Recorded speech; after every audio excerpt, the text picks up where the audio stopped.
Hello there, welcome to the PlugBox Podcast, where we discuss all things EV and renewables and generally have a damn good chinwag. Anyway, on with the show. Mr. Pete, are you there? Yes, we're live for another week. We've made it to week 2, episode 2. Like Star Wars? Maybe. Am I going to get sued for saying that? Yeah, but we don't really, well, I certainly don't really rate episode 1 to 3. It's all about 4, 5, 6 for me. But let's not get into that. No, that is a wormhole. Yeah, absolutely is. So, PlugBox Podcast episode 2. I think we have got another few interesting topics to discuss today. I'm interested to talk a little bit about, first of all, home chargers for EVs. Is it worth it or is it not worth it? And then maybe later on we'll come on to talk about a couple of EVs that have recently been unveiled from South Korea. Oof. I have to say, these are quite interesting cars. I know last week we touched upon the new Porsche offering, which is, as we remember, very tasty. But I think we need to start looking towards South Korea. These cars look interesting. Can we talk about Jeep as well? We've got time. We can talk about Jeep. You'd look good in a Jeep, so it's probably important we talk about that. I've got a soft spot for a Jeep without any doors on. But no, it takes me back to another movie, Jurassic Park. Another Spielberg movie. It's a recurrent theme. Yeah, I'll have to think of a pun. Yeah. Go on then, right, home chargers. Home chargers. We are both in two very different camps, I think, here, in that I'm homeless. I have a home charger and I wouldn't be without one, but you, on the other hand, do not. I think I'm right in saying. I have a 3-pin plug. Does that count? Well, it is a way of charging your car at home. I suppose in some respects it does count. But the question I want to ask actually is this. Is it possible to manage without one? Because plenty of people either don't have off-street parking or don't have a way and a means of getting a lead from their property, their house, their garage, whatever it may be, apartment, to their car. So maybe if you're going to start then, so maybe if you make a start, because with the greatest of respect, Pete, you are the ideal middle-class case study, right, in terms of home charging. So if you give us the classic home charging situation, then maybe I'll cover off an alternative to that afterwards. So my scenario is very simple. We are fortunate enough to have off-street parking. We have a consumer unit nicely located adjacent to the driveway. So we had a 7-kilowatt wall box bolted to the wall, connected to the consumer unit, and I can easily charge my car. It's great. I use it as and when I have to. I have it such that it charges using the cheap rate at night. Thank you, Octopus. So for me, ideal. Very easy. Don't have to think about it. How about yourself, Pete? But as you say, you have a drive, own your house, can get one installed. Yes. You haven't got a landlord to deal with. Very grateful for it as well. Everyone likes a bit of free money back from the tax man. Yeah. So I am not homeless, but I rent. But an asterisk, I don't live in a terrace street. So from time to time, I throw the 3-pin cable through the window. Yeah. So where I live, my bills are included. So I steal some electric from the landlord, and he's not noticed his meter going around the clock just yet. So, do you need an extension lead to do that, Pete? No, I haven't made that mistake. I've heard horror stories of molten bits of plastic before. So, which is exactly why I've raised this point. Be very careful. Anybody trying to charge an electric car, if you're not familiar with it and you're visiting friends, family, or simply doing it at home, don't just plug it into an extension lead. Like Peter said, I've heard horror stories of leads that haven't been unwound, or even leads that are unwound, melting and being a hideous fire risk. So please don't, for the love of God, do that. Helpful consumer advice, but yeah, Absolutely. without getting into the weeds in it, a 3-pin plug, roughly, if you think about 240 volts, 13 amps, roughly gives out 3 kilowatts. So your what's friendly known as a granny charger for some strange reason, but a 3-pin plug charger will roughly in the draw, UK.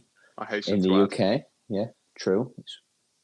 It's still about 240, 250 on the continent, but in America and other parts of the world, maybe 110 or something a lot lower. But certainly in and around Europe and now down the little island, it's around 3 kilowatts. But yeah, as you say, one of the things you've got to think about is whenever an electric car is plugged into a 3-pin, it's pretty much pulling the maximum amount of power that a 3-pin plug can deliver all of the time.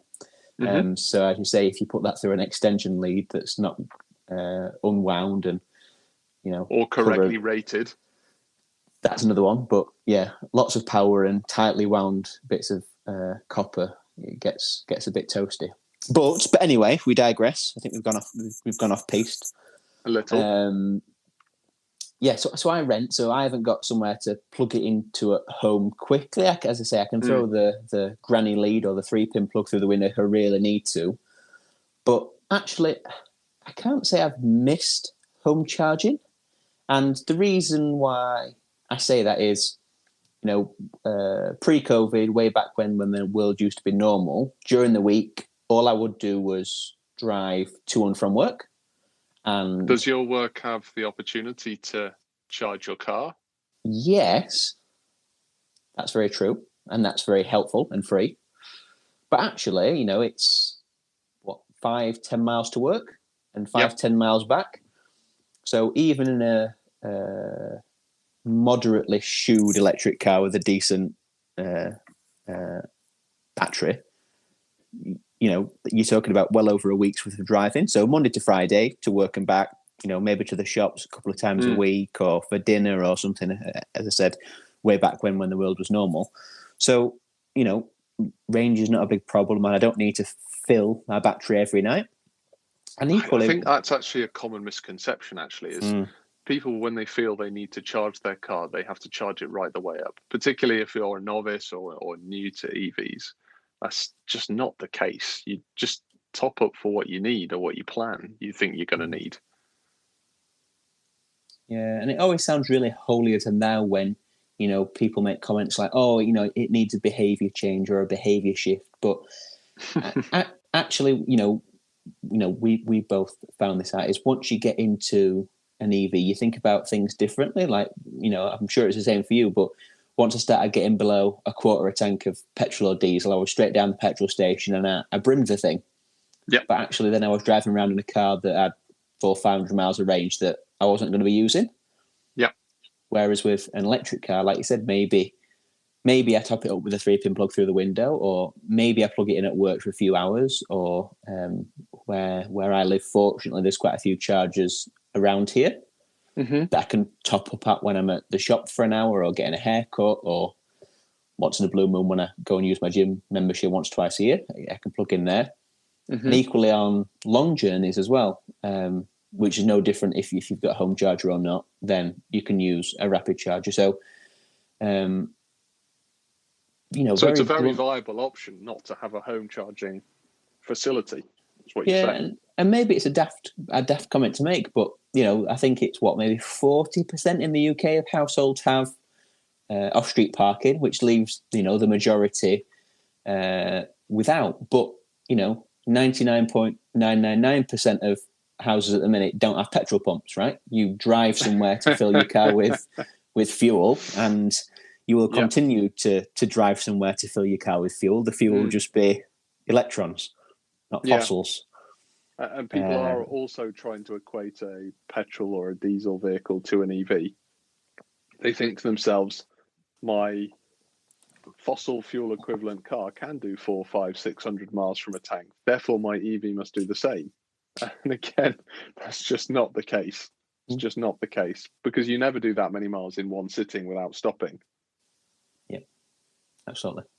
So home charging, I think is ideal, right? Because you can wake up every morning and, have a quote unquote full tank, regardless of whether you actually need it or not in practice. But I don't think you would honestly miss one. Because again, once you live with it, you realise actually most of the time you can graze, right? Whether you're at the shop, whether you're at work, whether you're at the cinema, when you're out for dinner, whether you go to supermarkets that are now installing them. And you can get all that you require. There's very few times I can say in the last couple of years where I've had an EV where I'm just sat in the dark charging my car somewhere, because I don't spend that much time charging.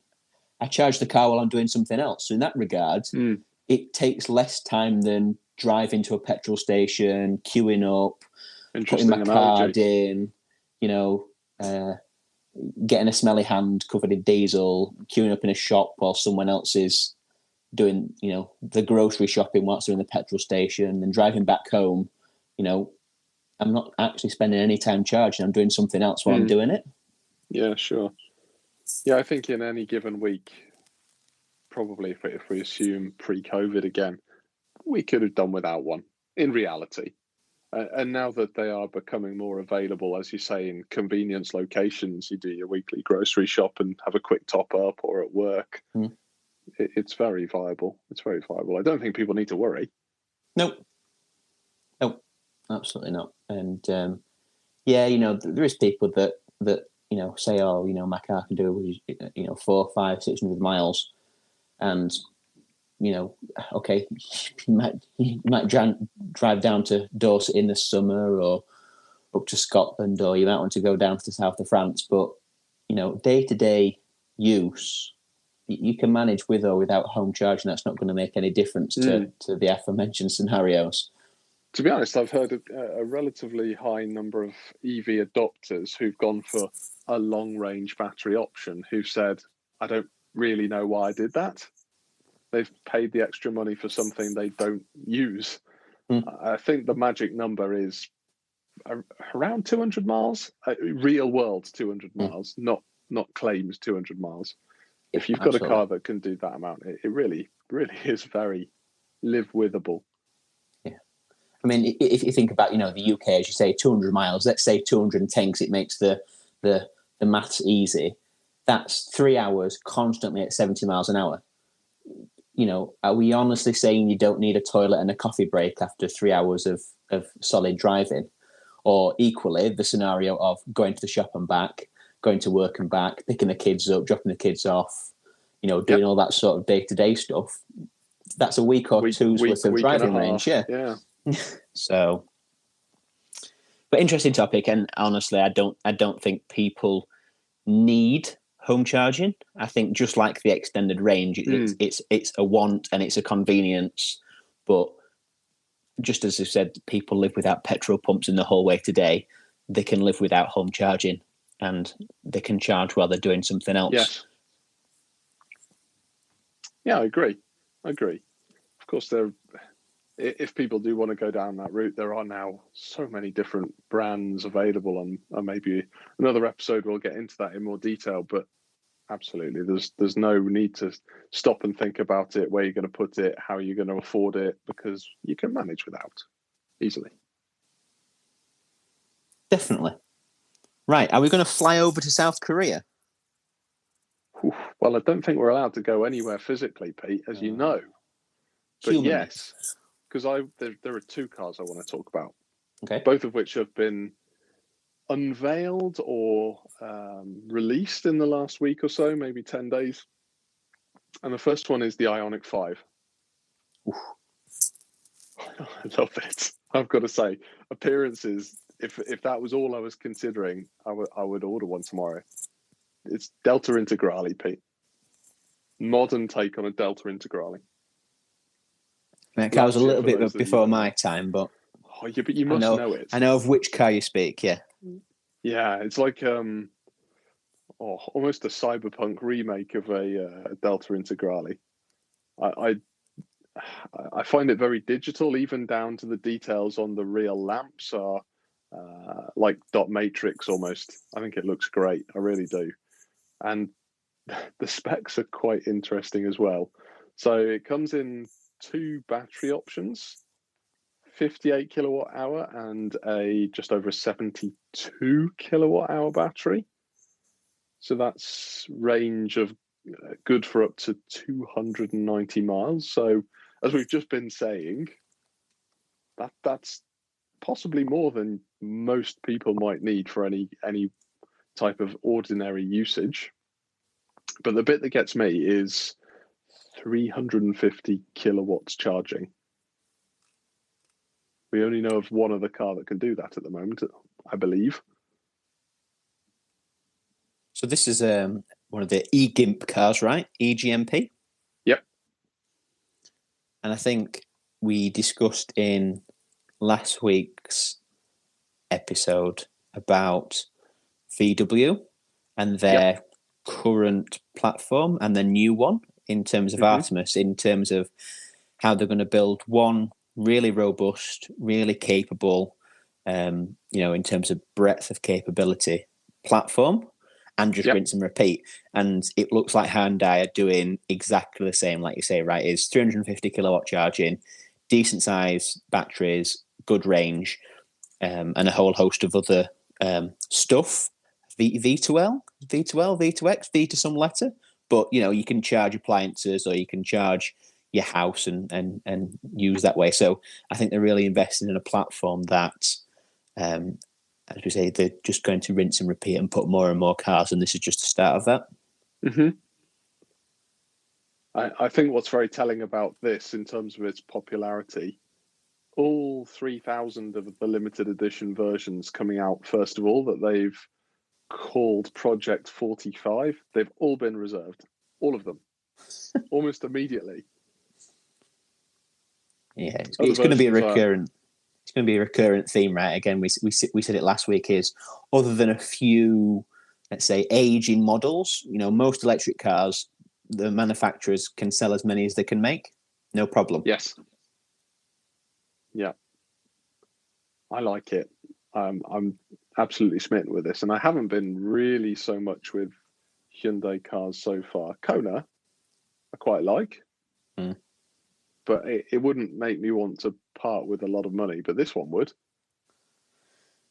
Yeah, I think that's the same for both the Kona and the Nero, and both, to be fair, are really successful in terms of sales, and arguably the range, in particular the efficiency, are right up there with Tesla, but they're not desirable cars, dare I say. Might upset some people, but you wouldn't put a poster of one on your wall, would you?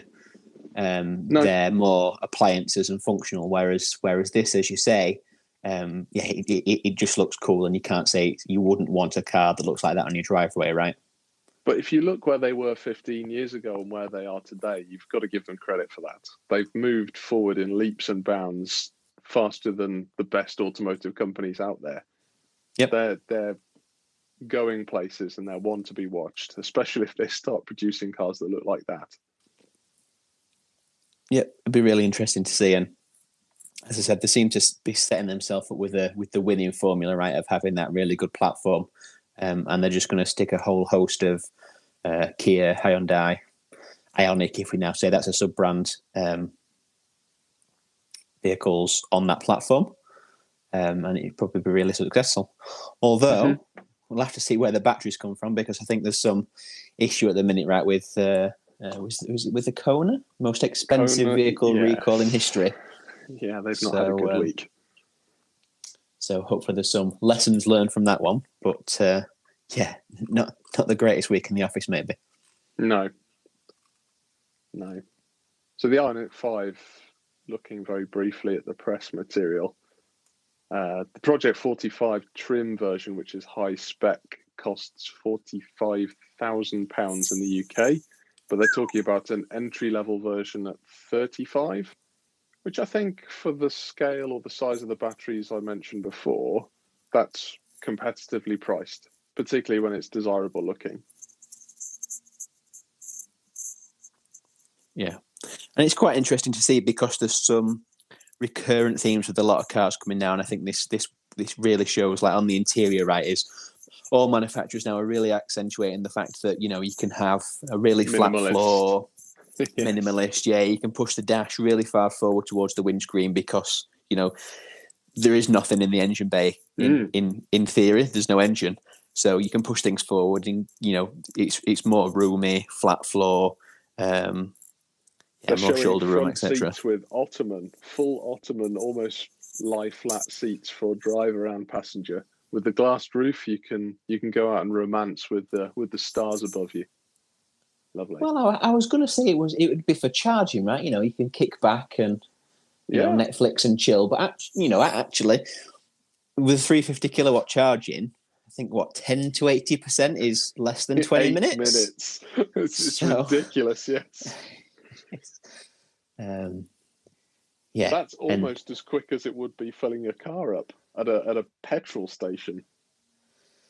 Yeah, and you know, we just said a minute ago, you know, 210 miles real world range. If you sat on the motorway, 18 minutes is walking across the car park, going to the bathroom, queuing up for a coffee, getting a Greggs sausage roll, and walking back, and your car's at 80%, no problem. Yes, which is going to, certainly in the UK, that's going to take you to your destination. Absolutely, yeah. So. Yeah, it's I think we're definitely starting to see the inflection point. I think price is still an issue in terms of at least entry price. We know total cost of ownership is lower, arguably. But you know, charging at this point, you know, when you really consider what you use a car for, you know, it's not doing anything 80-90% of the time. And when you do use it to the shops and back, you know, to work and back, to pick the kids up, range is not an issue. And charging now, when you really need to use all the range, if you can go from 10-20% up to 80% in 20-25 minutes for those road trips that you do down to Dorset or up to Scotland or to the south of France, 20 minutes after 3 hours of constant driving, that's not enough. No problem. No, I can't remember who said. Yeah, I can't remember who said it, but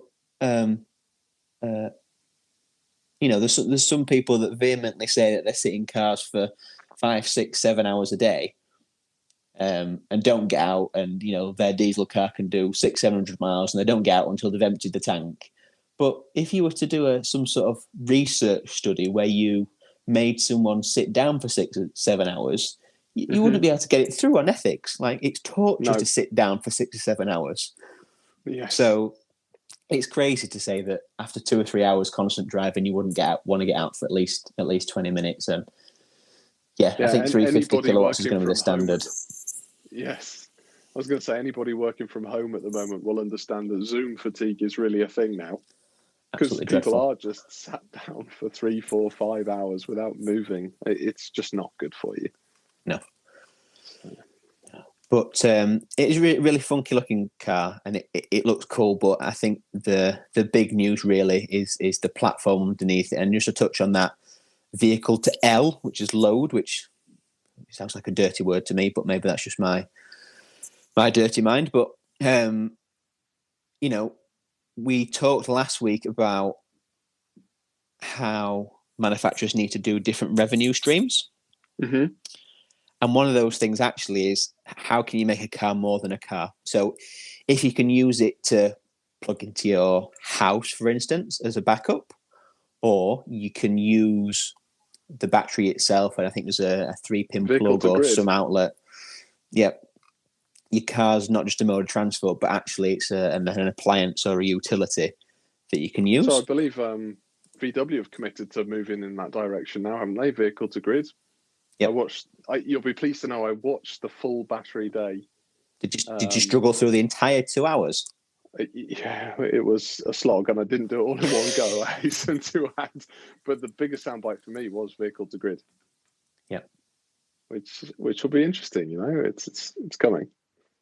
Yeah, I mean, we're quite close to that world.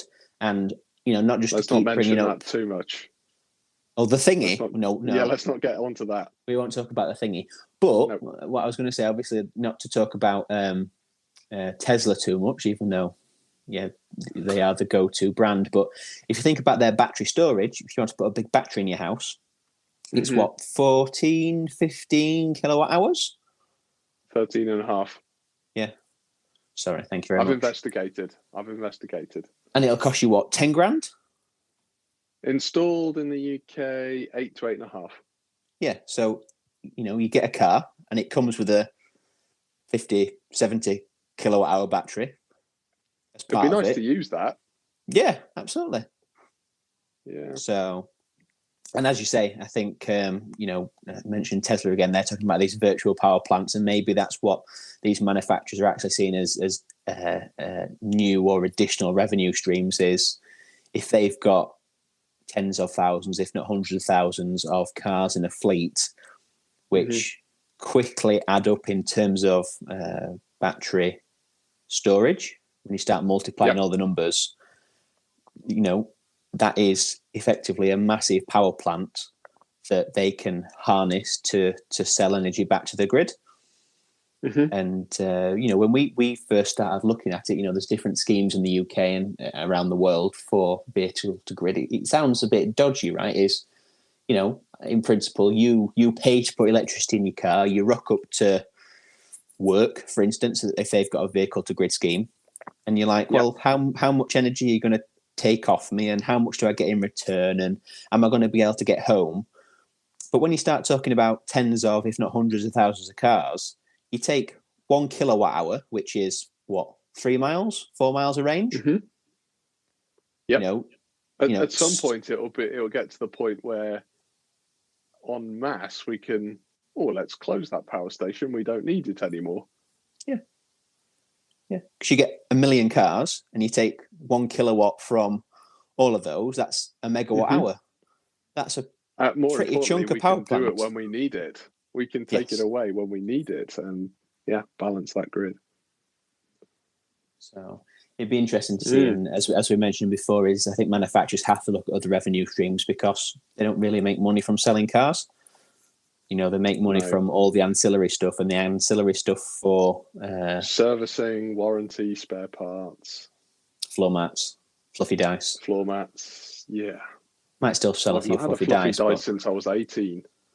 Oh, got to get down to Halfords. Got to have a fluffy dice. But we digress. Anyway, we have digressed. Now, the other car I want to mention, not quite so far down the development road as the Ioniq 5, is the Kia EV6. So it's been revealed, but it's not set to go on sale, most likely, I think, next year. Okay.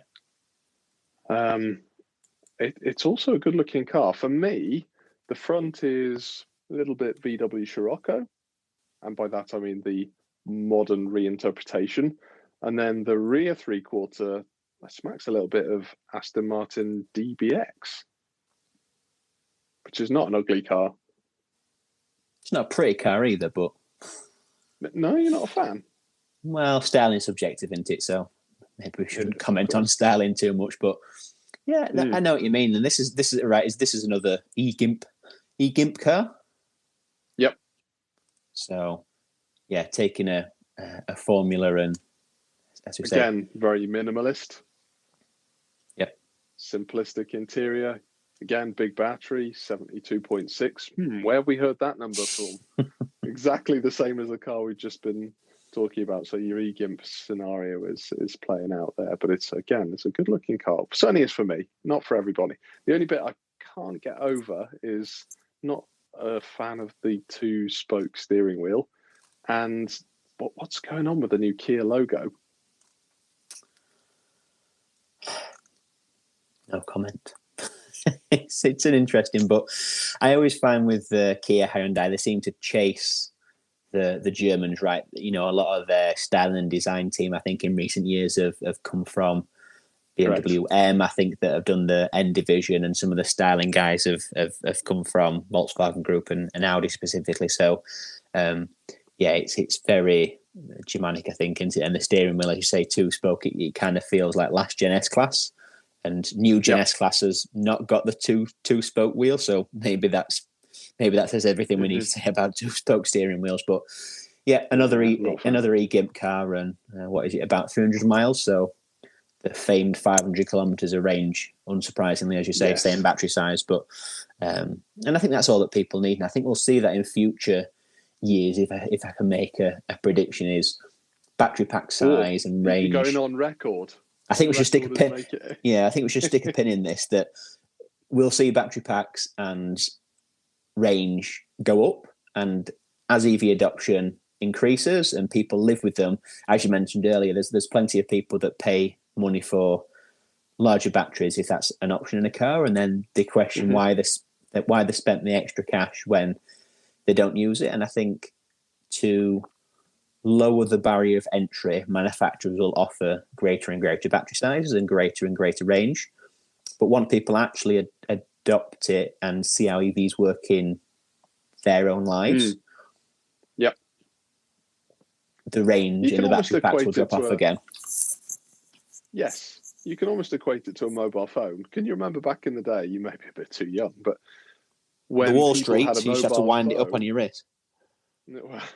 Not quite that far, but a lot of people were using mobile phones whose batteries would last 3, 4, 5 days. Now it's at most 2 days, but I think we've managed, haven't we? Yeah, as you say, and removable batteries as well. I think that was quite. Replacing a battery in a Nokia classic. Yeah, and that'll be the same, right? Is I think most EVs on sale today have, even if you have to take them to a service center, they have a removable battery. Whereas especially Tesla and Volkswagen have already announced that actually now they're going to use structural structure. Yeah.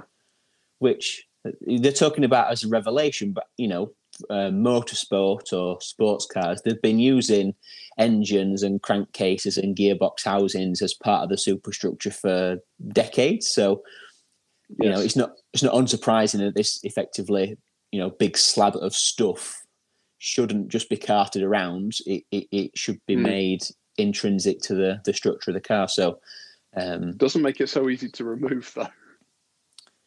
No, that's true. But again, going back to the mobile phone analogy, Apple, as one example, have had some bad press about batteries. But who needs to replace a battery in a phone anymore, really? Unless you've had it for quite a few years and you need a change, or Apple have issued some dodgy software, if I can say that without getting sued. But is there a need to replace them? Once you get the architecture to the point where it's not like a set of Christmas tree lights, where if one cell in the pack falls over, then you're knackered. As long as you can limp on, if one or two cells dies or there's some issues, then what's the need to replace it? But I think that's another trend. But it's a cool car. Release them as well, anyway, so they'll only have it for 3 years. Very true. Yeah. But we'll see. But another cool car from South Korea. I'm excited about what they're going to come up with over the next few years. I think they're heading in an interesting and exciting direction. They've certainly picked up their game when it comes to aesthetics. So let's see what happens. Speaking of aesthetics, that's a good segue. Are you going to pick up on that? Where are we going now? The US of A. Oh. So we said at the start of the show. So it's a concept, but I would be amazed if they don't build it. So the Jeep Magneto, which is it's a Jeep. So you can take the doors off and the windscreen out. In Jurassic Park livery? I don't think so, but I'm sure there's someone that would wrap it for you. Oh, I would love that. I mean, who's not got a soft spot for a Jeep? I think it would. Yeah, completely with you. Anybody that watched Jurassic Park in their youth is going to love them. But it's a cool little car. So apparently, which is whether it's going to be real or not, or whether it's just concept car spiel, is, they say it's going to have I think it's a 6-speed manual gearbox. How's that going to work? I mean, it's a concept car. Do concept cars genuinely work, or do they just push them onto a plinth? But yeah, I don't know. Porsche, for instance, have got a gearbox, but there's 2 gears, right? There's one for launch and one for generally driving. But to have a 6-speed manual box, I don't know. I know there's some retrofitting firms that have manual gearboxes.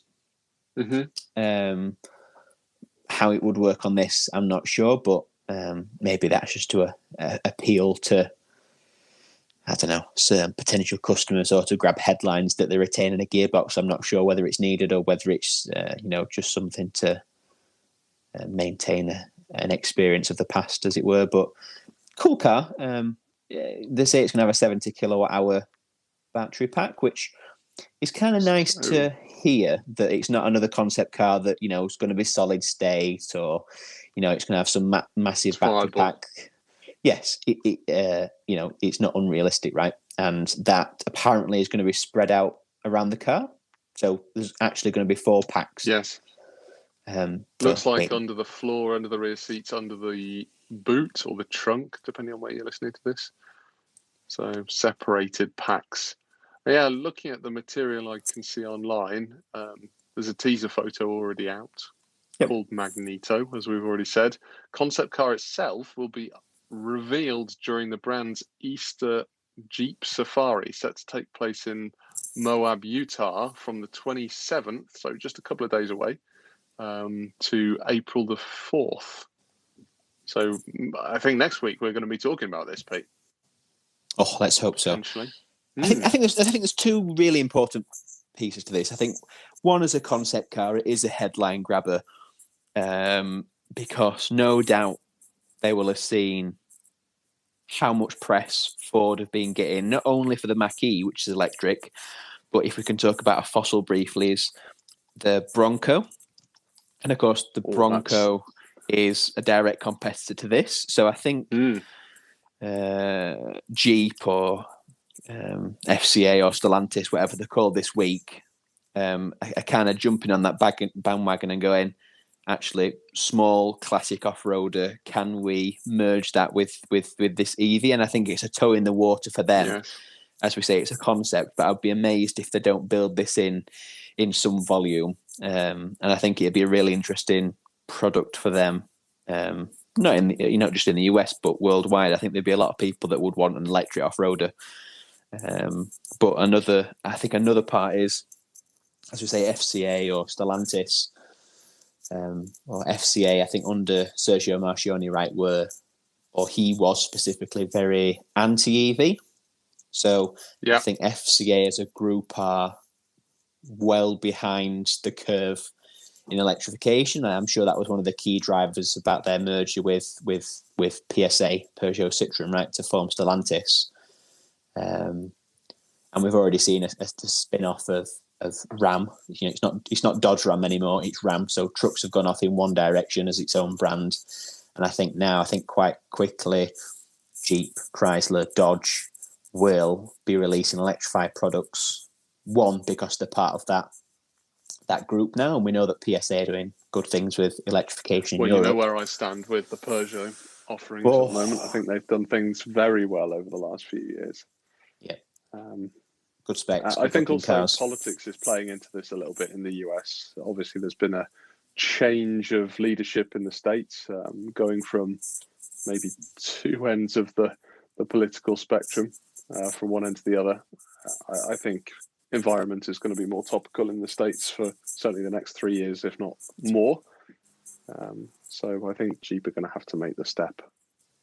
Yeah, and it's not our part of the world, but the big 3 in the US, Ford are already making noises about electrified products, whether that's an electrified F-150. Yeah, exactly. Obviously, the Mach-E we know about, and of course GM saying that. Well, they've been saying for a while that they're all in on electric, but saying that Cadillac's going to be all electric very quickly, and they've at least announced a lot of products. So I think they're not only just reacting to their competitors, but also to the market. I think manufacturers are finally waking up to the fact that people genuinely want electric cars. Yeah, it's not just governments forcing them now. I think consumers are driving the change. Yep. Yeah. But no, it's a really cool car, and why would you not want an electric Jeep? You've got all the torque, and when you're out in the wilderness, do you really want a blaring engine, or do you want to enjoy the scenery that you're in? Yeah, true. So, but cool car. So yeah, we'll wait to see if they do actually announce it. But I would be astonished if they don't actually make it. Mm-hmm. But yeah, cool. I think we're just about there, aren't we? Are we going to wrap up for another week? I think that's it. It's gone by amazingly quick again. But yeah, I think we've covered everything we wanted to cover. Obviously, check out last week's episode. That's up on the old YouTubes. And, I mean, if there's anything you want us to discuss, we're more than willing to take any suggestions. Just leave a comment, and we'll see what happens. We can talk about it in coming weeks. What you should say, Pete, is like, comment, subscribe. That's for you to say. I can't bring myself to say it. I'll only say it once this week. I'll only say it once. Don't worry. But Yep. So we'll put this out. We'll do another one this time next week. Is that good? Any schedule? Yeah, in? I think so. Yeah. So we'll do another live one on stereo a week from today, and of course this one will be up on YouTube in the interim. But yeah. All right, Pete. Cool. Until next time. PlugBox Podcast. Bye now.